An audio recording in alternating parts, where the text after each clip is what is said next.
Okay, let's unpack this. There's this really deep human thing, isn't there? Mhm. This feeling that maybe, just maybe, we're missing something. And finding the right person, that special relationship, Mhm. that's what'll finally make us feel whole. Right. Like that's the The key. key to feeling Yeah. saved, almost. It's It, such a powerful idea. It's everywhere in our it stories. really is. Yeah. That whole narrative, the completeness comes from someone else. It's incredibly strong. And today we're diving into a text that takes that exact idea and kind of turns it on its head. Yeah, that does. It offers a pretty radical challenge to how we usually think about love, relationships, and where fulfillment, really comes from. And our mission here in this deep dive Mm-hmm. is really to pull out the most potent insights from this material for you listening in. Mm-hmm.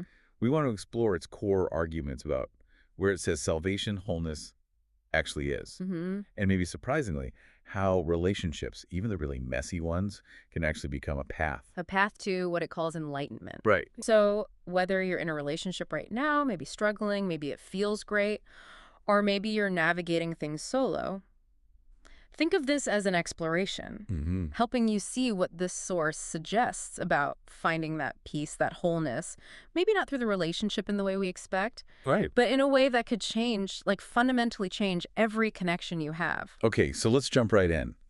There's a question in the source material, one that probably resonates with a lot of people. What's that?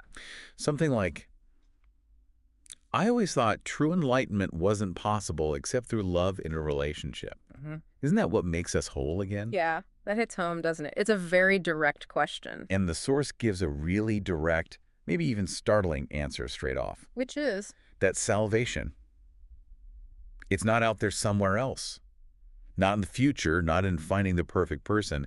It says it's here and now. Here and now. Okay, that's foundational. It really is. Yeah. And it defines salvation as something much bigger than, just fleeting pleasure or feeling good for a bit psychologically. It's talking about deep fulfillment, peace, life in its absolute fullness. Hmm. Just being who you truly are. Right. Feeling that inherent joy of being, that aliveness that doesn't depend on what's happening outside. Hmm. Knowing what some might call God as your own innermost essence, recognizing yourself as part of that timeless, formless one life behind everything. So freedom, basically. Freedom from fear, suffering. That constant feeling of not enough. Exactly. Freedom from lack, from needing, clinging, compulsive thinking, negativity, the whole psychological need for past and future. Wow. And the source is the core mistake in that original question, needing a relationship for wholeness, comes from this unconscious habit. What habit? Projecting salvation into the future, always thinking when I finally get this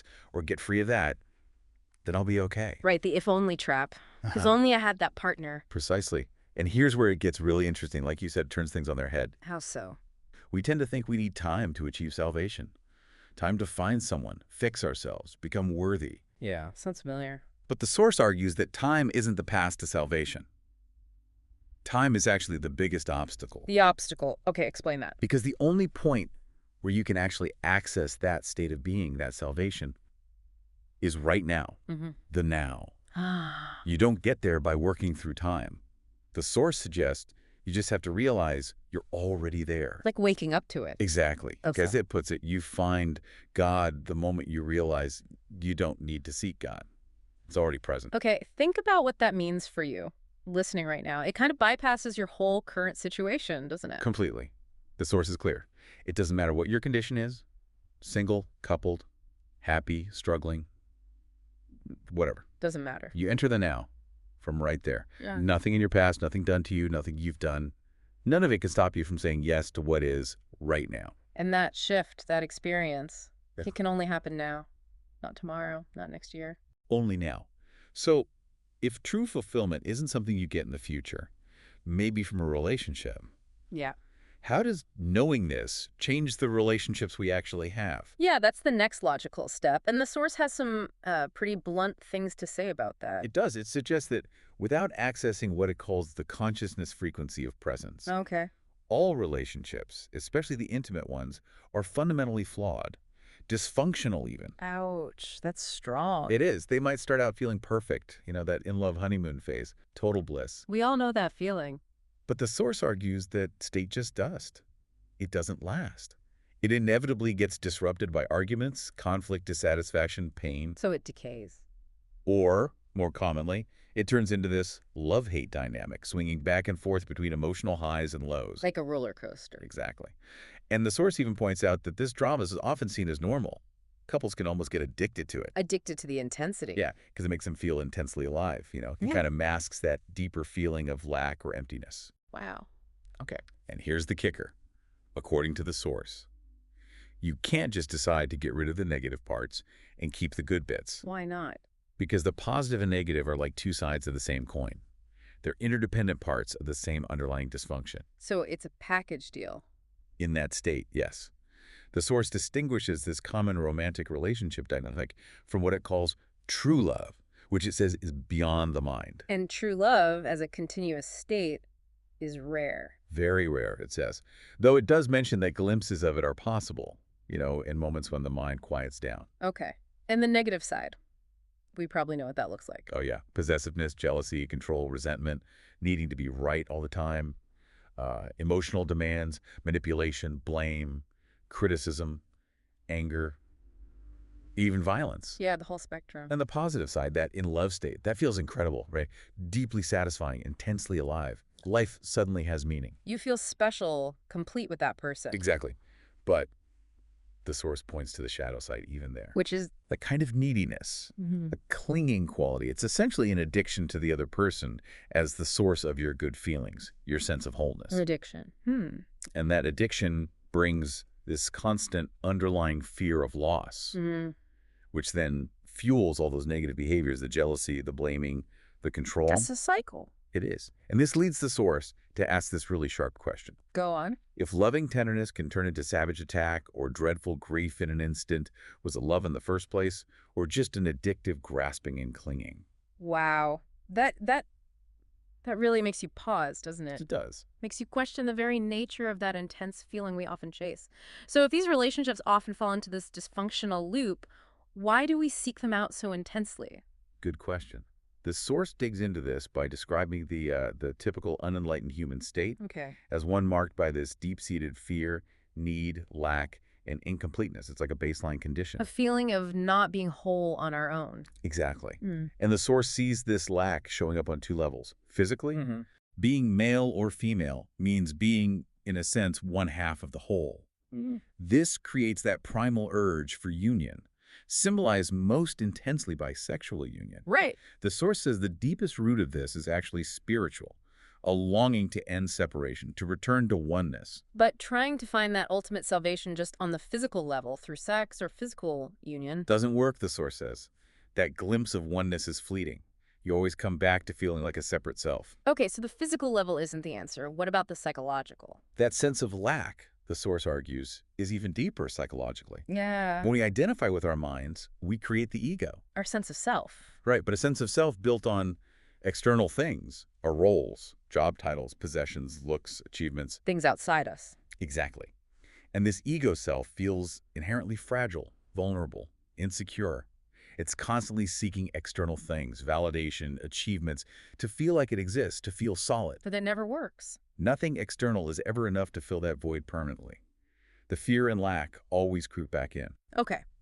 So where does the special relationship fit into this picture? Well, the special relationship seems like the ultimate answer to the ego's prayers. How so? It appears to meet all the ego's needs at once. The partner becomes the center of your world, the one thing that defines you, gives you value, makes you feel special. Replacing all those other external identifications. Exactly. And suddenly, that gnawing feeling of incompleteness seems to just vanish. Poof, gone. Seems to.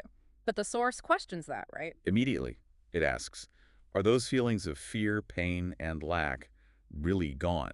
Or are they just temporarily covered up, masked by the intensity of the relationship? Like putting a Band-Aid on a deep wound. Kind of, and it draws this really sharp line between what it calls ego attachment and true love. Okay, what's the difference? True love, the source insists, has no opposite. It doesn't turn into hate or attack. If what you're calling love can flip into attack in a second. Then it wasn't true love. It was ego attachment, a powerful, urgent need of the ego for a stronger sense of self, which the other person temporarily seems to provide. So the relationship becomes the ego's substitute for salvation. Precisely. For a while, it feels like salvation to the That ego. doesn't last. No. Because inevitably, the source explains, your partner will fail to meet the ego's endless demands. They're only human. Right. And when that happens, the fear, the pain, the lack that were just covered up, they resurface, often stronger than before. And then what happens? The ego doesn't see the pain as coming from within. It sees the partner as the cause of the pain now. Oh, the blame game starts. Big time. Projection, attack, often fueled by all your accumulated past pain. The unconscious hope is to somehow force the partner to change, to make them fulfill that ego need again, to stop the pain. This whole dynamic, it really does sound like addiction, doesn't it? It really does, and the source makes that connection very explicitly. Oh. It says every addiction, whether it's to a substance, an activity, or even a person, it arises from an unconscious refusal to face your own inner pain. Trying to escape it. Exactly. Addictions give you that temporary high, that euphoria, but they always end in more pain. And relationships, in this view. They don't create the pain and unhappiness you feel in them, the source argues.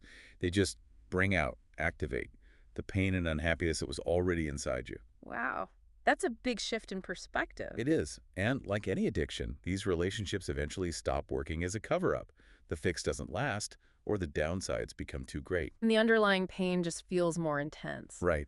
And this, the source suggests, is why so many of us are constantly trying to escape the present moment.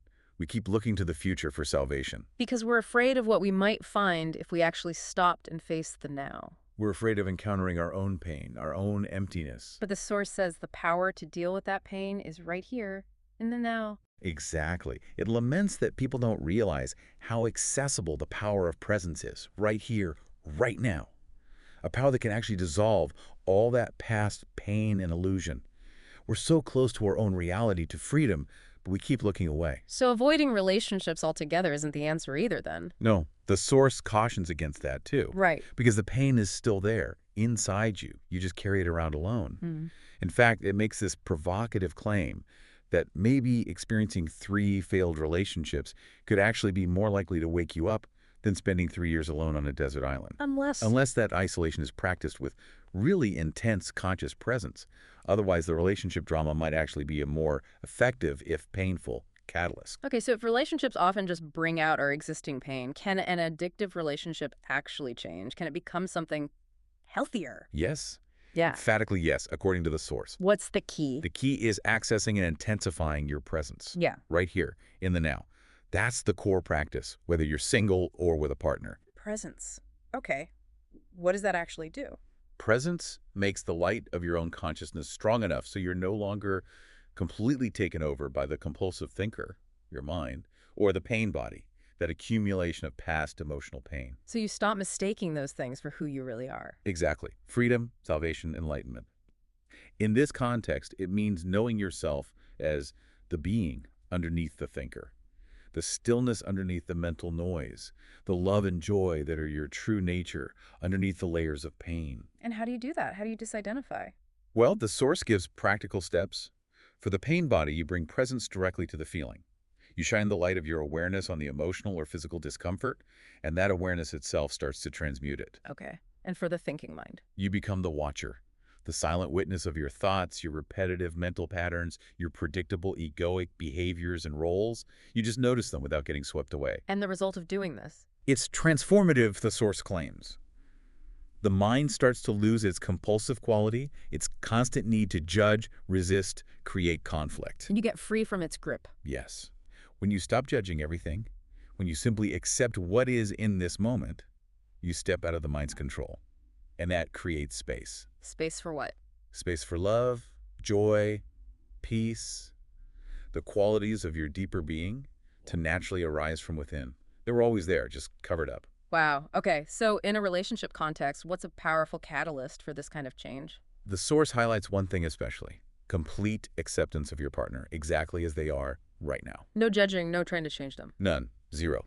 That act of radical acceptance, the source says, immediately takes you beyond your ego. It ends all the mind games, the addictive clinging, the power struggles. No more victim and perpetrator, accuser and accused. All gone. It ends codependency.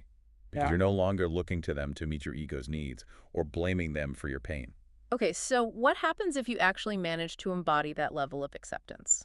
The Source presents two potential outcomes. Either you'll separate, but you'll do it peacefully, maybe even in love, without the usual bitterness and drama. Or you'll move deeper into that state of being together. Mm-hmm.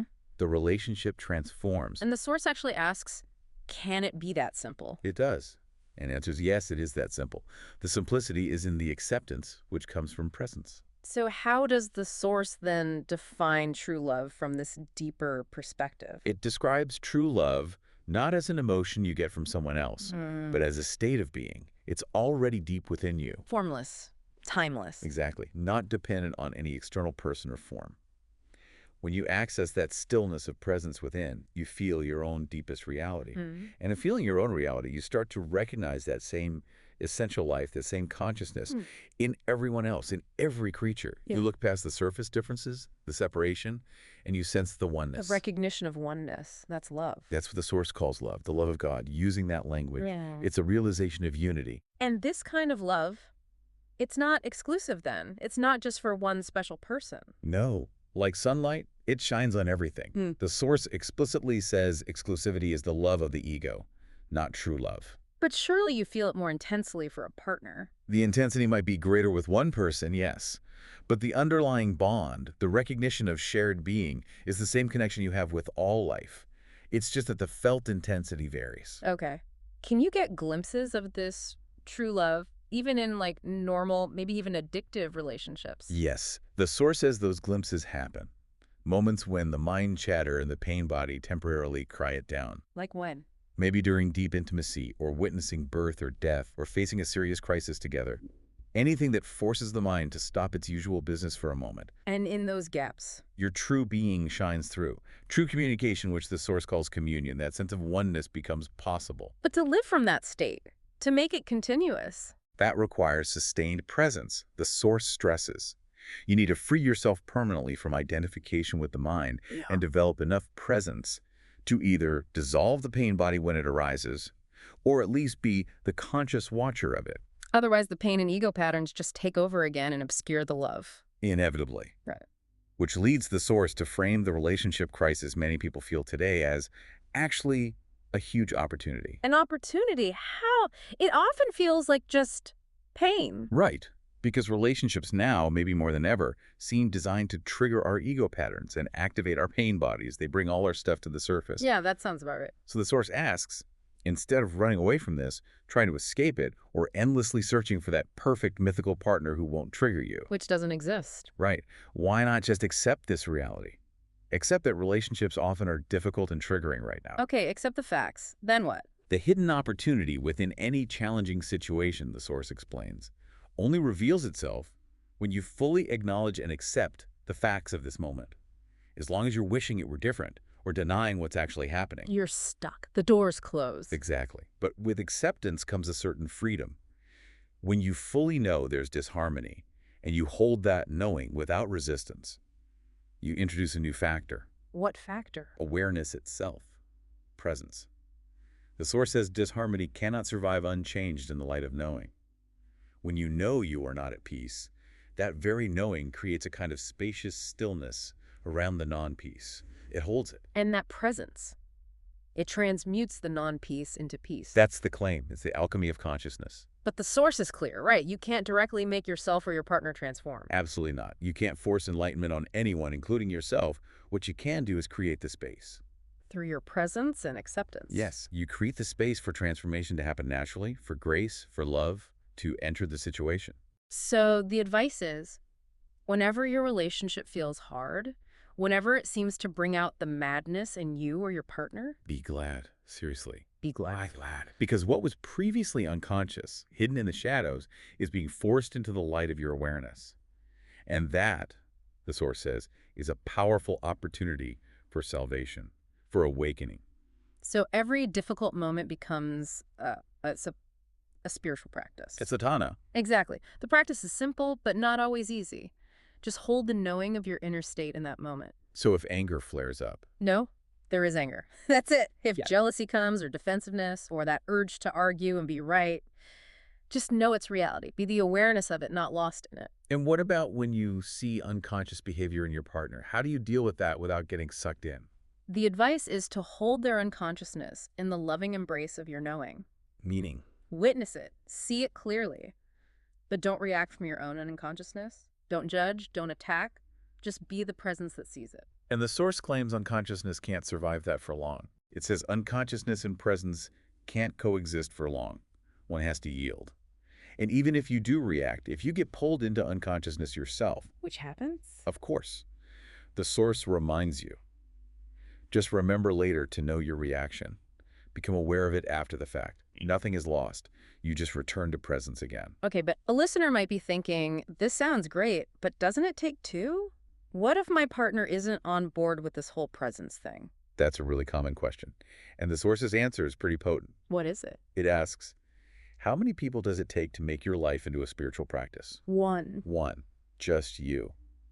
Sanity, consciousness, presence. Mm-hmm. It says they can only come through you. You don't need to wait for your partner to cooperate or blame them for not doing it. And the moment you start arguing or blaming, Your EO's back in charge, you've identified with the mental position, and you're unconscious again yourself. Mhm. The practice is lost in that moment. So does that mean you can never point out problematic behavior? Not necessarily. But the source suggests that if you are deeply present and alert, really grounded in that knowing, you can point something out without ego involvement, How? without blaming, accusing, or making the other person fundamentally wrong. It's about the energy behind it. The key seems to be relinquishing judgment. That's huge.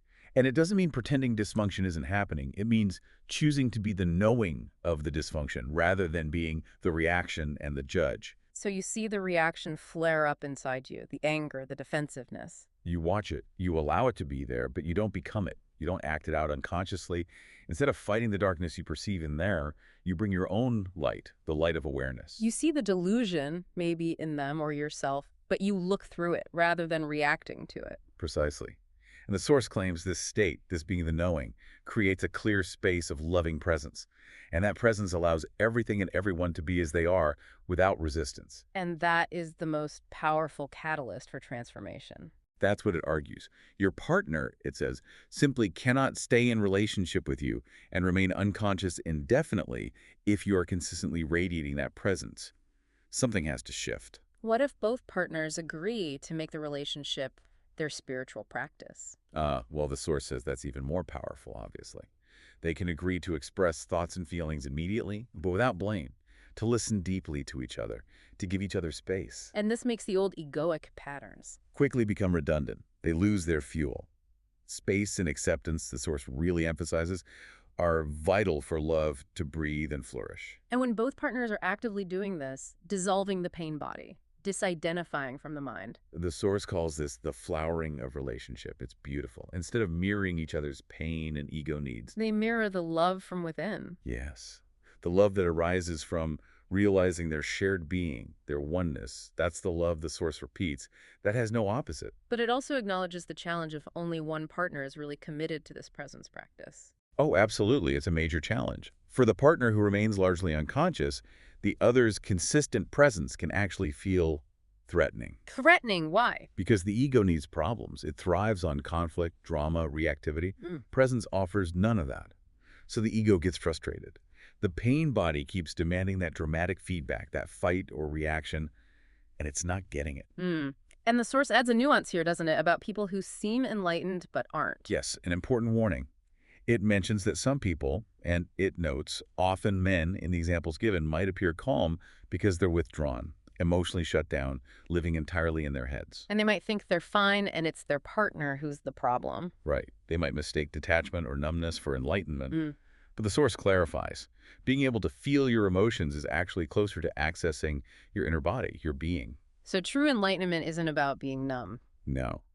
It's indicated by an emanation of love, joy, peace, presence, openness, and crucially by how you behave under pressure in challenging situations. And the partner is often that challenge. Often the primary test, yes. Right. They reveal the hidden pockets of unconsciousness. Okay, so let's take that common scenario the source describes. A woman feeling frustrated because her male partner is maybe logically present but emotionally unavailable, stuck in his head. Right. He can't really hear her because he lacks that deeper conscious presence. So this triggers her pain body, and she attacks, blames, criticizes. Yep. And now he's triggered. Becomes his opportunity. Does he react defensively, counterattack, activate his own pain body, which can lead to intense unconsciousness, emotional fights? Or the source frames every step of this painful dynamic as a potential doorway to awakening. Okay, break that down. Well, the woman's hostility, instead of just being reacted to, could be seen by the man as a signal, a wake-up call to come out of his head, to drop into the present moment, into conscious presence, rather than withdrawing further. That's his opportunity. What about hers? Her opportunity is, instead of being the pain body, acting purely from that reactive anger or hurt, she can practice being the knowing that watches the emotional pain rise within her. Bring presence to her own feeling. Exactly. Access the power of the energy. Now, to transmute that pain body energy, and then maybe express her feelings clearly, but without the toxic charge of blame and projection. Okay. And if she misses that chance in the moment and attacks? Then the man has another opportunity. Instead of automatically reacting, he can practice watching his own reaction, his defensiveness, his anger, his own pain body getting triggered. Bring consciousness to his own emotions. Yes. By doing that, he creates that inner space of awareness, the knowing. Presence doesn't deny the pain he feels, but it stands apart from it, allows it, witnesses it, transforms it. And the source suggests that by him holding that space, it might open a door for her to join him there, in presence. So it's like passing the baton of consciousness back and forth. Kind of. The core message is that your consistent presence is ultimately the greatest challenge you can offer your partner. Because it starves their ego and pain body. Exactly. They can't tolerate it and stay unconscious for long. So the source concludes, if they are ready, they'll be drawn into that state of presence with you. And if they're not ready, the relationship might end. Because, as the source puts it quite starkly, the light is too painful for someone who wants to remain in darkness. wow. Okay. This whole path brings us to another interesting point. The source raises potential gender differences in the obstacles to enlightenment. Right. It suggests that while the fundamental obstacles are the same for everyone identifying with the mind, getting caught by the pain body, the emphasis might tend to differ between men and women generally. So. The source posits that, generally speaking, it might be somewhat easier for women to feel and be present in their bodies, Okay. which it sees as potentially being closer to accessing being, to enlightenment, compared to being predominantly stuck in the head in thinking. And it connects this idea to history. Yeah, it mentions ancient cultures, often using female figures or symbols for the formless ultimate reality, the Great Mother, the womb of creation, suggesting women, in some archetypal sense, more naturally embody the unmanifested source of life. And this is contrasted with the later shift towards patriarchal societies and predominantly male concepts of God. The source links this shift to the mind becoming dominant over being. And it describes mind energy as essentially male. In its tendencies, yes. Resisting, controlling, analyzing, attacking. It sees the traditional patriarchal God figure as largely a projection of these mental qualities. Whereas the qualities needed to connect with being. Things like surrender, non-judgment, openness, allowing, simple knowing. These are presented as being more aligned with what the source calls the female principle. The mind is seen as hard, rigid, being is soft, yielding, yet ultimately far more powerful. So as a general tendency and not a hard rule. Exactly, acknowledging lots of individual variation. The source suggests the main hurdle for men often tend to be escaping the grip of the thinking mind. And for women. The main hurdle often tends to be the pain body, especially the collective dimension of it. Okay, let's talk about that. The collective female pain body. What does this source mean by that? It's presented as this vast reservoir of accumulated emotional pain suffered by women collectively over millennia. Pain from what? From male subjugation, systemic violence, slavery, the physical agony and loss associated with childbirth, losing children, generation after generation of suffering. The source claims that every woman, unless she is fully conscious, carries a share of this ancient collective pain within her energy field. Wow. And this collective pain, it gets activated. Yes. The source says it often becomes particularly active for many women around the time of menstruation. It describes it like a dormant energy field waking up. And it feels like. It has a very powerful energy charge, capable of pulling a woman into complete unconscious identification with it. It's like a psychic entity that takes her over, pretending to be her. And it feeds itself. Yes, by generating more pain, creating negative thoughts, provoking conflicts, attracting negative situations, the source is very clear. This is pure past pain.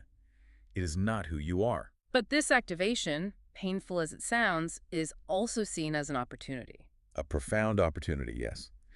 The source notes that more women are reaching full consciousness now than ever before, suggesting women are reclaiming their function as a bridge between the manifested world and the unmanifested, the source. And the main task for women on this path Is the transmutation of this pain body, both personal and collective.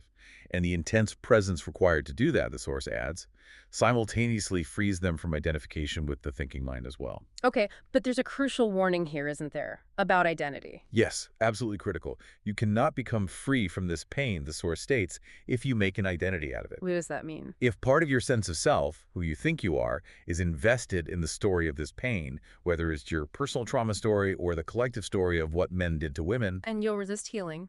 unconsciously, yes. Because letting go of the pain would feel like letting go of a part of yourself. This identification is usually unconscious. So the first step is making it conscious. Seeing how you might be deriving a sense of self from past suffering. So it challenges the whole victim identity. Strongly. Mm-hmm. It called the victim identity the belief that the past is more powerful than the present moment, which the source says is the exact opposite of the truth. It's also the belief that someone else is responsible for your inner state right now. When that source says the only power is... Your presence in the now. And you are the only one responsible for your inner space right here, right now. Okay, what about that collective aspect, what men did? The source acknowledges the historical truth of that, right? Yeah, it absolutely acknowledges the reality of past male violence and its contribution to the collective female pain body. Oh. But it warns very strongly against building your current sense of self on that historical fact. Oh. Because holding on to anger, resentment, condemnation, it keeps you bound to the past. It blocks your own power in the present. And focusing on blame, excluding men, creating an us versus them mentality, that just strengthens the ego sense of separation, which is the root of the problem. So the encouragement is, use the pain body, don't let it use you. Exactly. Don't use it to build an identity. Use its energy as fuel for enlightenment. Transmute it into consciousness. And it suggests menstruation is a particularly potent time for this. Yes, it presents it as a powerful opportunity for this specific spiritual practice. Okay, so what is the practice exactly? During menstruation, or any time the pain body gets strongly triggered? The key is to become alert before it completely takes you over. Catch the very first sign. Maybe a subtle mood shift, an irritable thought, a familiar physical tension. Catch it early. Yes. Then immediately direct your attention towards it. Feel the energy field of that emotion or sensation within your body. And crucially, know what it is. Recognize, this is the pain body. Don't identify with it. No. The core of the practice is to be the knowing. Be the conscious presence that is aware of the pain body's energy. That presence itself is what transmutes the energy. Even when it feels really turbulent or overwhelming. Especially then. Stay present. Give the feeling your full, undivided attention. Watch it. Know it's there. Hold it in the spaciousness of your knowing, your awareness. Don't let it take over your thinking mind and spin negative stories. Feel the raw energy directly inside the body. Yes. Feel it without judgment, without resistance. Full attention, the source says, equals full acceptance. And acceptance is the agent of transmutation. So attention, acceptance, transmutation. Into radiant consciousness. That's the formula. And the potential outcome of practicing this consistently. According to the source, menstruation can transform from a time of suffering into a joyful, even sacred period of deep inner alchemy, giving birth to new consciousness within yourself. Your true nature shines through. Yes, as both a transcendent divine being beyond form and also embodying the empowered goddesses aspect, free from the pain body's grip. And what about a partner's role in this? Can a conscious male partner help? Yes, the source notes they can play a very supportive role, mainly by holding that space of unwavering presence themselves. How?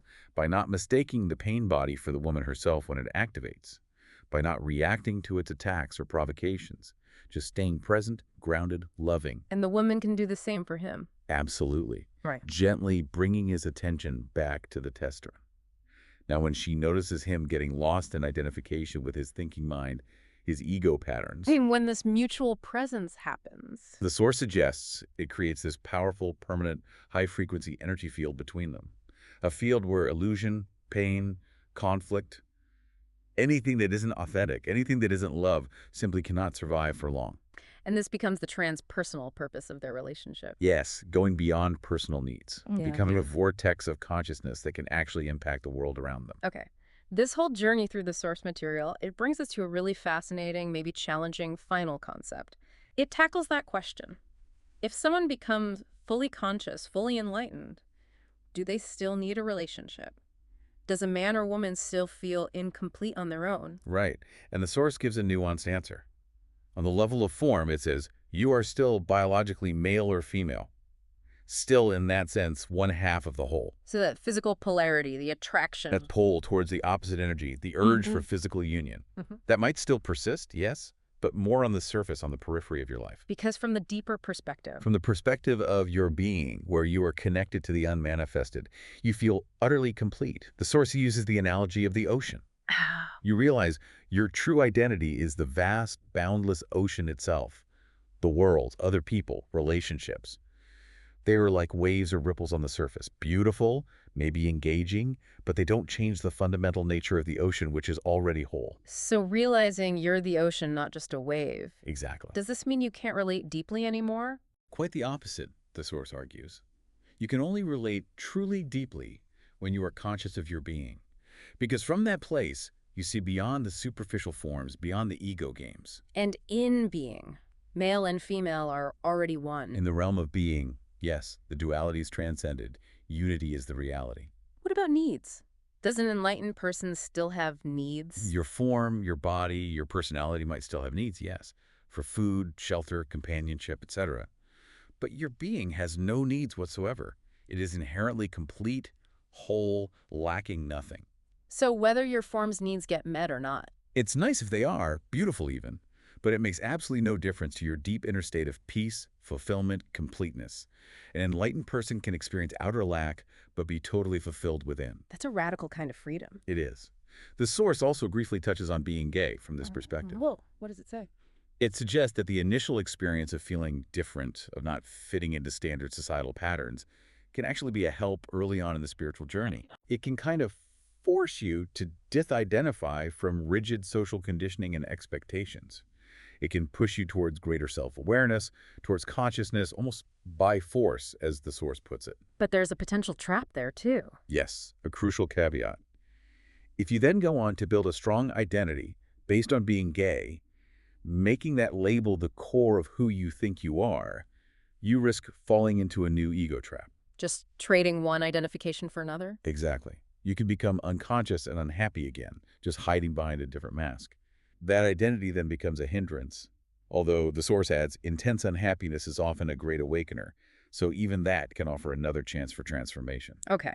So this leads us right back to that common advice we hear all the time. The love yourself first advice. Yeah. You need to have a good relationship with yourself, truly love yourself, before you can have a healthy, fulfilling relationship with someone else. Sounds sensible, right? It does sound sensible, but the Source offers a pretty sharp counterpoint. What's the issue with it? It points out the usual pattern. If you feel uneasy when you're alone, if you don't feel okay with yourself, you tend to seek a relationship to cover up that unease. To make you feel better about yourself. Right. But, as we've discussed, that underlying unease, that lack, doesn't actually go away. It just gets masked for a while and then inevitably resurfaces inside the relationship. And then you blame your partner for it. Exactly. You project the cause of your unease onto them. So the love yourself first model often doesn't break that cycle. So what's the Source's alternative, if not love yourself first? Its solution is incredibly, almost shockingly simple. Which is? Just accept this moment fully. That's it. Accept this moment. Yes. When you fully accept the present moment exactly as it is without arguing with it, you are naturally at ease in the here and now. And if you're at ease in the here and now, Then consequently, you are at ease with yourself, because yourself is only ever experienced in the now. The unease dissolves in acceptance. wow. So it bypasses the whole project of trying to build a good relationship with yourself. Completely. Hmm.